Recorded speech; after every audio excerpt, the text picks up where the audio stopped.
Olá! Retomamos o nosso propósito de meditar o Salmo de número 11 no texto latino, 12 no texto hebraico, continuando a nossa aventura muito ousada de comentar o Saltério versículo por versículo com os padres da Igreja.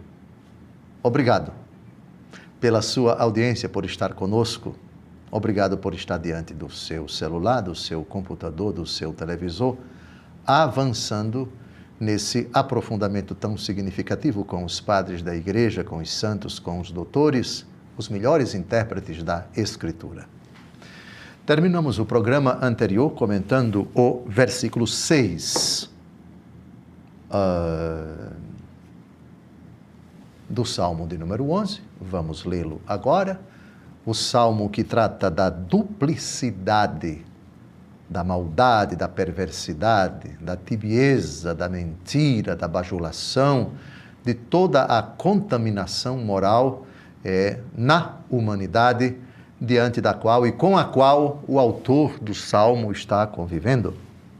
O homem, diante da perversidade, da mentira, dos embustes, de toda a sorte de vícios, de pecados daqueles que circundam a sua vida. O autor do Salmo 11 se identifica no versículo 1, Salmo de Davi. Vamos então, mais uma vez, ao versículo 6. Responde, porém, o Senhor: por causa da aflição dos humildes e dos gemidos dos pobres, irei levantar-me para lhes dar a salvação que desejam. O último padre da Igreja que comentou esse versículo, programa anterior, Cassiodoro.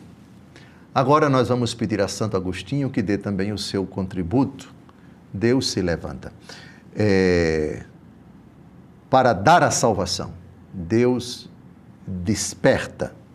Deus sai do seu leito, por assim dizer, expressão antropomórfica, que não significa ao pé da letra que Deus fica deitado, que Deus fica dormindo, que Deus fica inativo, que Deus fica repousando como um homem na sua cama e que precisa despertar, precisa se levantar para resolver problemas. Não. Quando se fala levantar-me-ei, isto é, agirei. E comentamos, me parece, no programa anterior, esse verbo utilizado por Jesus em João 12:32. Quando eu for levantado da terra, atrairei todas as coisas a mim, ou todas as pessoas a mim. Jesus se levanta, e se levanta na cruz, quando a cruz é levada, se levanta na ressurreição, quando o seu corpo, que jaz no sepulcro, se levanta, e quando ele se levanta subindo ao céu. Paixão, morte, ressurreição e ascensão. Com a palavra Santo Agostinho, mas primeiro, versículo 6, vamos lê-lo novamente. Responde, porém, o Senhor: por causa da aflição dos humildes e dos gemidos dos pobres, levantar-me-ei para lhes dar a salvação que desejam. Porque ele clamou a mim, vou ouvi-lo. Porque ele se confiou a mim, eu vou ajudá-lo. Esse é o tema também do Salmo 90. Essa frase, aliás, é do Salmo 90. Porque se confiou a mim, eu vou protegê-lo, eu vou ajudá-lo. Lembram do Salmo 90? Aquele que habita no esconderijo do Altíssimo, a sombra do Senhor Onipotente o cobrirá. Salmo 90, ainda estamos no Salmo 11. Será que vamos chegar lá para comentar o Salmo 90? Talvez uns 10 ou 15 anos a gente chegue lá, se é que eu vou estar aqui nesta terra.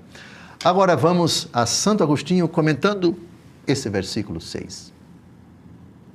Por causa da aflição dos humildes e dos gemidos dos pobres, levantar-me-ei, diz o Senhor. Foi assim que o próprio Senhor no Evangelho se compadeceu de seu povo, desprovido de chefe, apesar de disposto a obedecer. Por isso diz o Evangelho: a messe é grande, mas os operários são poucos. Entendamos isso de Deus Pai, que se dignou enviar o Filho em prol dos necessitados e pobres, a saber, dos carentes de bens espirituais, por indulgência e pobreza. Por este motivo, o Sermão da Montanha, segundo Mateus, assim começa: bem-aventurados os pobres em espírito, porque deles é o reino dos céus. O Pai que enviou o Filho. O Pai que se levantou no sentido, levantar-me-ei para lhes dar a salvação. Yeshua, que é o nome de Jesus em hebraico, significa Deus salva. Levantar-me-ei para salvá-los. Essa frase começa a se desdobrar na história a partir de que momento? Existe na revelação um momento que a gente pode dizer Deus já começou a se levantar? Porém, inimizade entre ti e a mulher, entre a tua descendência e a dela. Tu lhe ferirás o calcanhar, enquanto ela esmagará a tua cabeça. Pronto, diante do pecado de Adão e de Eva, o Senhor Deus já diz à serpente: levantar-me-ei. Toda a história da salvação no Antigo Testamento é o desdobramento dessa promessa que atinge o seu ápice na pessoa de Jesus Cristo. Deus se levantou quando se encarnou em Maria. Deus se levantou quando nasceu da Virgem Maria. Deus se levantou quando foi apresentado no templo, quando passou a viver ocultamente em Nazaré. Quando passou a viver, é como um simples carpinteiro naquele povoado tão pobre. Deus se levanta quando prega a pregação de Jesus, o ministério de nosso Senhor. O ministério que vem acompanhado de palavras, mas também de gestos poderosos, de milagres indescritíveis, de exorcismos que causavam espanto nos corações. Mas Deus se levantou no madeiro. Deus se levantou ao terceiro dia após ter sido o seu corpo sepultado. Deus se levantou quando subiu ao céu. Com a palavra, agora, avançando o versículo 7, o rei Davi, ao texto. As palavras do Senhor são palavras sinceras, puras como a prata acrisolada, isenta de ganga, 7 vezes depurada. Prata acrisolada. O que é acrisolada? Purificada, que foi submetida ao fogo. Como é que se purifica uma prata que está enferrujada, que está suja, etc.? Coloca no fogo. Aí se diz acrisolada, purificada pelo fogo. E isso daqui, Dom José, o que significa isenta de ganga? Ganga é um tecido vulgar. Digamos assim, é um tecido vagabundo. Você vai no dicionário, é tecido vulgar, ganga. Isto é uma palavra que não está revestida de desqualificação. É uma palavra digna, é uma palavra autêntica, não é uma palavra qualquer. Vulgar é qualquer.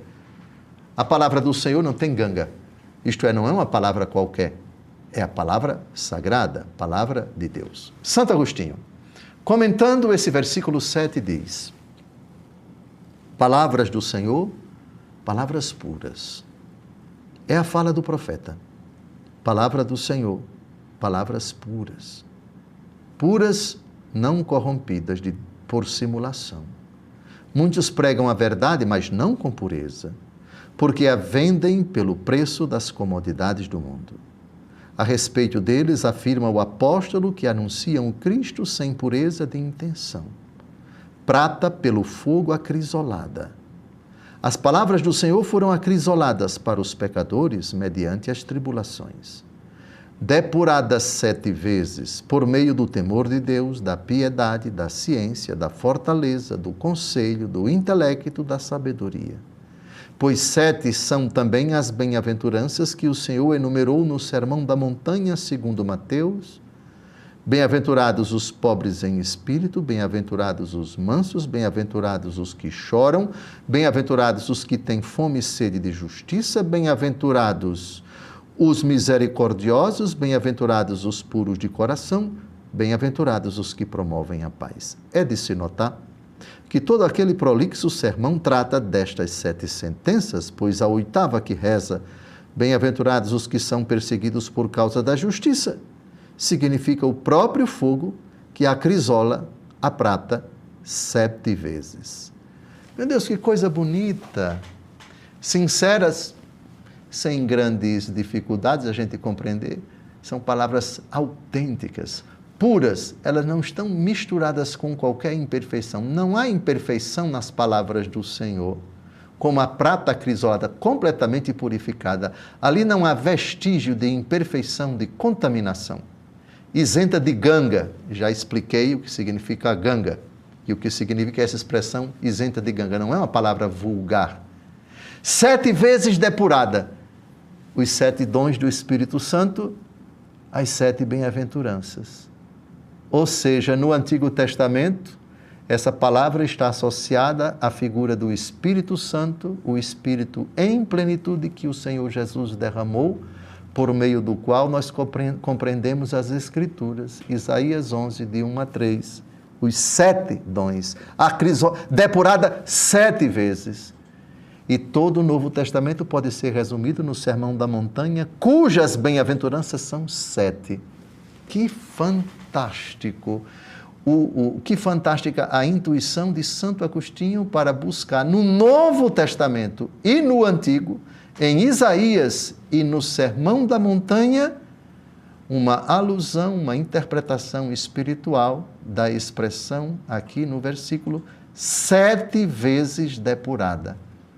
Obrigado, Santo Agostinho. Obrigado, padres da Igreja, por esse enriquecimento. Não saia daí. No segundo bloco, a gente volta e é bom estar com você. Até daqui a pouco.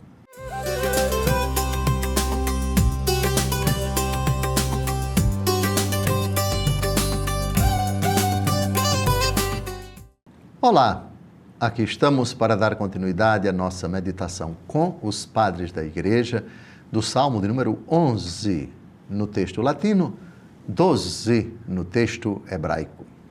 No bloco anterior, lemos o versículo 7 e já descobrimos com Santo Agostinho uma interpretação espiritual maravilhosa, sobretudo na expressão 7 vezes depurada, que aparece no versículo 7. Vamos citar de novo o versículo 7 e buscar com outro padre da Igreja, Diodoro de Tarso. Não sabemos o ano em que ele nasceu, só sabemos o ano em que ele morreu. Ano 390. Portanto, um padre da Igreja do século IV, contemporâneo de Santo Agostinho. Tarso, a cidade, adivinhem, onde foi que nasceu Paulo de Tarso, na cidade de Tarso, Diodoro de Tarso. Com a palavra, o rei Davi. Salmo 11, versículo 7. As palavras do Senhor são palavras sinceras, puras, como a prata acrisolada, isenta de ganga, 7 vezes depurada. Palavras do Senhor são sinceras, já vimos. O significado não apresenta grandes problemas, não são palavras falsas, fingidas, dissimuladas, são palavras puras, como a prata acrisolada. Prata acrisolada é um mineral que, quando está sujo, está imperfeito, para se purificar, ele é submetido ao fogo. Daí se diz prata acrisolada. Prata purificada. Por ser um metal só se purifica com temperatura alta. Palavra acrisolada, prata acrisolada. Isenta de ganga, um tecido vulgar. Não tem tecido vulgar, ela é nobre. Portanto, não é uma palavra qualquer, não é uma palavra leviana, não é uma palavra proferida pela boca de uma criatura, por mais reta que seja a criatura, a palavra de Deus é palavra de Deus. 7 vezes depurada. Santo Agostinho já fez um comentário muito bonito sobre os 7 dons do Espírito Santo em Isaías 11 e as 7 bem-aventuranças em Mateus capítulo 5. Remeto você ao bloco anterior para o belo comentário de Santo Agostinho. Como eu prometi, vamos agora a Diodoro de Tarso. Porque ele disse que as palavras do Senhor são puras e não contaminadas com a falsidade, Mas adiante diz que, como a prata em contato com o fogo é purificada de toda impureza, da mesma forma, os mandamentos de Deus são sinceros e não manchados pela falsidade. A frase 7 vezes significa repetidamente, no sentido de que é extraordinariamente pura e não manchada pela falsidade. Depurar uma coisa é torná-la pura. Sei lá, vamos pegar aqui um líquido que está, digamos assim, com muito pó, ou outras realidades que não condizem com a autêntica qualidade, a boa qualidade, e se passa numa peneira, num purificador, num depurador. Isso aqui está depurando, isto é, está tirando as impurezas. Se fala de depurar também em comida, se fala em depurar condimentos, se fala em depurar líquidos e assim por diante. Depurar significa tirar o que é impuro. 7 vezes depurada, repetidamente, constantemente, continuamente depurada. Acho que esse comentário mais simples, mais conciso do que o de Santo Agostinho, que vimos no bloco anterior, acho que com Santo Agostinho e Diodoro de Tarso temos já uma explicação suficiente do versículo 7. Vamos já imediatamente para o versículo 8. Lembrando que esse salmo tem 9 versículos. Já caminhamos para o final. Com a palavra, o rei Davi, Salmo 11, no texto latino, Salmo 12, no texto hebraico, versículo 8. Vós, Senhor, haveis de nos guardar, defender-nos-eis sempre dessa raça maléfica. Que raça maléfica é essa? Essa gente contra quem o salmista pede que Deus se levante para protegê-lo, para guardá-lo, para defendê-lo. Cito: os homens impiedosos, do versículo 2, os desleais, do versículo 2, os mentirosos, aduladores e de duplo coração, do versículo 3. Isto é, o traste da humanidade. Os lábios hipócritas, do versículo 4. As pessoas más, as pessoas perversas. Deus, por meio de Davi, então nos apresenta essa petição tão bonita: levante-se, Senhor. Isto é, haja, Senhor. E agora, aqui está realmente para que o salmista pede que Deus se levante. Guardá-lo, defendê-lo dessa raça maléfica. 2 pontuações vamos fazer nesse versículo 8. A primeira com Cassiodoro, a segunda com Santo Agostinho. Primeiro, Cassiodoro. Ele que nos consola nas nossas tribulações e nos céus, nos coloca na liberdade eterna, livres de toda inquietação. Aqui nos protege, lá nos concede a coroa da glória.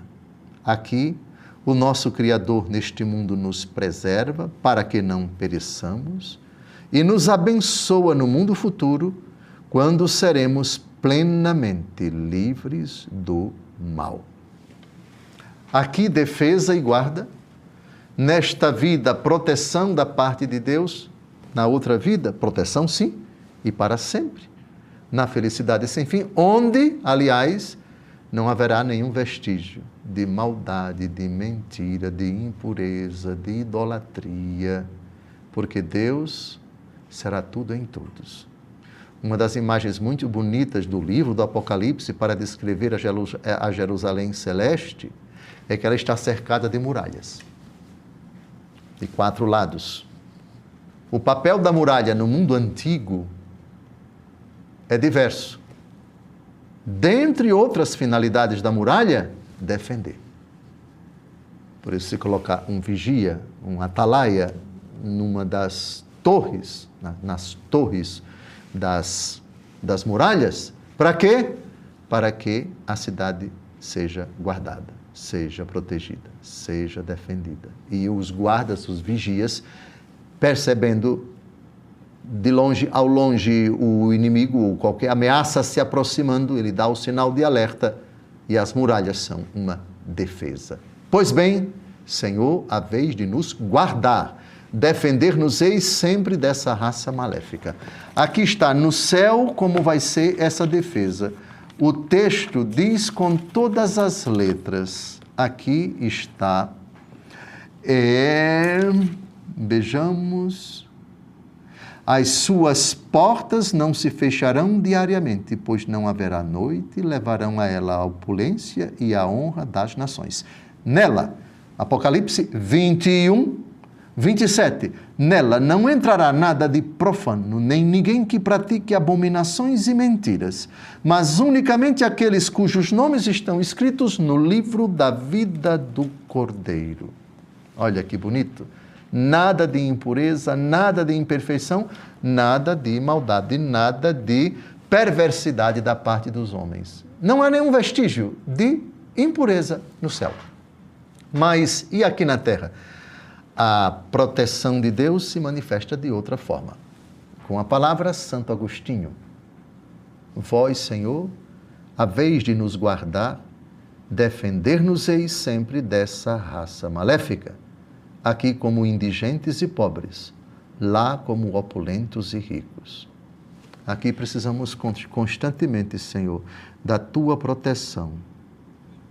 Que Tu ilumines nossa inteligência para nós tipificarmos as mentiras dos perversos, os enganadores, os embusteiros, aqueles que nos querem passar para trás, a insolência dos espertalhões, que às vezes querem se utilizar de nós, manipular-nos como massa ao seu serviço, ou para se locupletar, ou para se enriquecer, ou para simplesmente usufruir, prejudicar, maldar, destruir, arruinar, dificultar a nossa vida. Esses malvados, esses perversos, enquanto estamos a caminho, Senhor, somos indigentes, nós somos pobres, nós somos esses coitados que, como o salmista diz, eu levanto os olhos para os montes e me pergunto de onde virá o meu socorro. Socorrei-me, Senhor, Tu que não dormes nem cochilas. Vós que não dormis nem cochilais, melhor ainda, vós que sois o guarda de Israel, até ao fim da nossa vida, temos que conviver com essa categoria de seres humanos.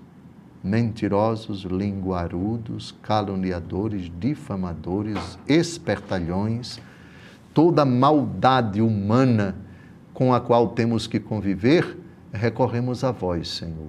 Guardai-nos, protegei-nos, defendei-nos de todos eles, para que nossa estada breve aqui na terra seja marcada pela alegria, pelo conforto, pela certeza de que temos a vós como baluarte, como protetor, como escudo de defesa, com o qual os dardos inflamados do maligno não nos atingirão. Terminamos o comentário ao versículo 8. O próximo programa vai ser o último, sobre o Salmo de número 11 no texto latino, 12 no texto hebraico. E assim a gente vai terminar mais uma etapa, a 11ª de 150, que ainda nos aguardam. Um grande abraço. Até a próxima semana, se Deus quiser.